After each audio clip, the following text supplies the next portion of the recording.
really, we build plants today for peak. That's what systems always were traditionally over the years.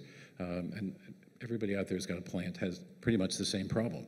So in my particular case, it's built to do NFL football on Sundays, 17 weekends a year, right? That's our maximum. And we use it, every ounce of it. But I can tell you on a Tuesday night when there's prime time, if we're at 10% utilization, I'll be surprised. And there are various areas. Post-production is different than play-out, of course, and things of that nature. But our utilization is really pretty low, relatively speaking. I would guess an average utilization in our plants 40%. Right. Now, of course, to be fair, I'm assuming overnights and things. You might say that's not reasonable to expect people to work overnight. So factored out, we might get to 50% or something. But the utilization is low. So, John, is it a good idea if you get into sports? If you've got your own play-out facility, 400 channels. Are you looking forward to a low utilization future for? I'm gonna learn from Richard. If you do the other 17 weekends, we can work it. There you go. There's a business. Do you see that? 17 days, maybe. M&A, right here. Thank you. Right? Thank you. No, look, All part of the service, guys. I think Richard's point is right. That traditionally we've built for that maximum problem. Discovery, not being in the sports business till I guess a few years ago, we did face similar challenges when I think about transcoding engines, when I think about, moving assets to our various VOD and OTT platforms. If you got to get it there quick, there was no choice but to buy another device. And I guess at some point in this conversation, we'll get to how that's going to change in the future. Not as dramatic for us, but we feel the same pain. What have you had to do to get out to all of those platforms in terms of re-engineering the media supply chain factory? I think we look at everything as media now, and even in terms of how we're organized, it's the network operations, the distribution operations, the engineering, it's for everything. And also in our processes, how do you do that one-to-many instead of doing the rework and building, not having the utilization where you need it, that you're just building for that VOD platform or you're just building for broadcast.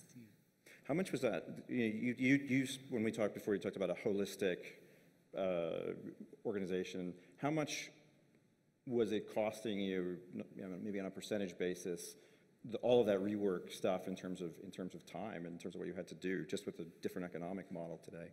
I don't think it's just cost. It's also how people grow and learn. When you look at if a person's just learning that broadcast side, and we've got all these other things happening in our own plant, in the industry. So it's just as much the cost savings as it is in terms of helping people grow. My engineering teams are now one engineering team. My network guys are one network guy. We don't think about broadcast and email anymore. And it's not easy to do. And it takes, I think, a lot of coaching and a lot of guidance from leadership to let people know that, and it takes investment to train people and give them the opportunity to grow. And I think you have to find the right people in your organization to do that. Not everyone can do it, unfortunately for them. But when you find the right ones, hug them, because they're really special people. Same for you, Richard. I was going to say the Ericsson presentation a few minutes ago, I thought was really dramatic, where he was changing out roughly 15% of his plant, or people rather, plant people. What do I know? Changing them out every year, and we don't do that. I admit. It sort of struck me as, geez, maybe there's something to be said for that I need to look into. Not that it's going to be pleasant. And of course, I'll probably be the first guy on the list, but whatever. But it is a real problem. We need new thinking, new ways of approaching things that are not necessarily better. They're different because we have different business needs, right? And so our people need different skills than they had before. I'll take the extreme example of we needed people who could go up and fix any videotape machine once. Well, if I ask the audience here, I bet there are not 100 videotape machines in the entire group here anymore, right? So those guys have to learn new skills, and we indeed have made a really strong effort to try to train those people, but not everybody can make that grade. there just aren't that many people that have those types of skills. And I think it's one, retraining the individuals you have, giving them the opportunities, giving them the stretch assignments. It's also, we've got a lot of, we look at operations analysts that we can bring in as junior level folks and give them the training. It also gives reverse mentoring because they're teaching a new way of working, a new way of problem solving, and even how they look at technology versus how we've been trained. So it's a lot of that. And then what better time to be in this industry? I mean, I always say, if you want to be an engineer, come to TV, broadcasting, media now. It's just as sexy, it's just as great as Silicon Valley. And you get to be at the forefront. The four of us sit in a pretty interesting place. I mean, this is, when you look out, and I think it was you referred to it in some of your slides, and I think the guys previously referred to it. You know, this industry has been built on a significant number of very small vendors. And I don't take, lightly when I make a decision to not work with someone, what that could potentially do to those companies. And I think that's, it's unfortunate. That's how this business was built. But that said, there are a lot of companies that have allowed us to do things in, the past 5 or 10 years that were pretty revolutionary. Unfortunately, they may not have the scale to make that transition. And just like we've talked about here, sometimes you just have to make a decision at a given point in time, and you buy the best technology and the best solution that you can find. And even though something's coming down the road, you got to do what you got to do, right? In our case, since playout wasn't necessarily an option, and quite honestly, because Disney and Vince were really pioneering in that, it seemed like, why duplicate that? We're going to go another place. And we chose to go to the core, and the fundamental reason was maybe because, as you said, I'm involved with the Video Service Forum, and they're about transmission and moving stuff around. Maybe that was part of it.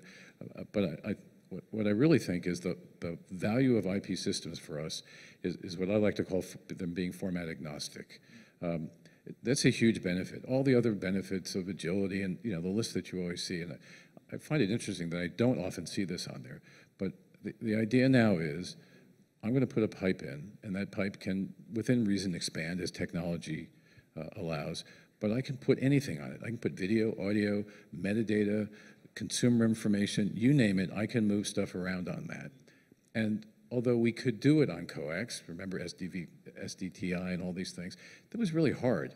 And look, we're all sitting around now. Most of us have plants where if we're doing UHD, we've got 4 coaxes going to everything. That's clearly not sustainable, and nobody does think that. But am I going to rip all that out and put in, 12G coax, and then, I don't know, 5 years from now when 8K comes along, rip that out and put in 25? I mean, it just doesn't make any sense. The other huge advantage of this being agnostic is it's also flexible. So we're not there yet, but once we get to software-defined networking, and Larry touched on this, I guess. But once we have the ability to completely, on a dynamic basis, essentially re-architect our plants, so when the crazy producer comes in or the crazy business guy comes in and says, "We got a new business, we got to do it in 2 weeks." I mean, up to now, all of us do is we run out, we get the catalog off the shelf, we order a bunch of boxes, we bolt it in the rack. All right, we're a little better, we're moving to the cloud, okay, so we'll cloud implement it, but. Again, not sustainable in the current business environment that we've heard talked about today. We've got to be able to do this kind of stuff. So IP in the core to us was just really crucial. And since there wasn't a lot of work being done on that, we just chose to go that direction. Look, I think I think it's an interesting, to the last thing I talked about, I think we're still living in that world of getting there. I'm very focused on getting there, but I am erring very much towards the cloud future.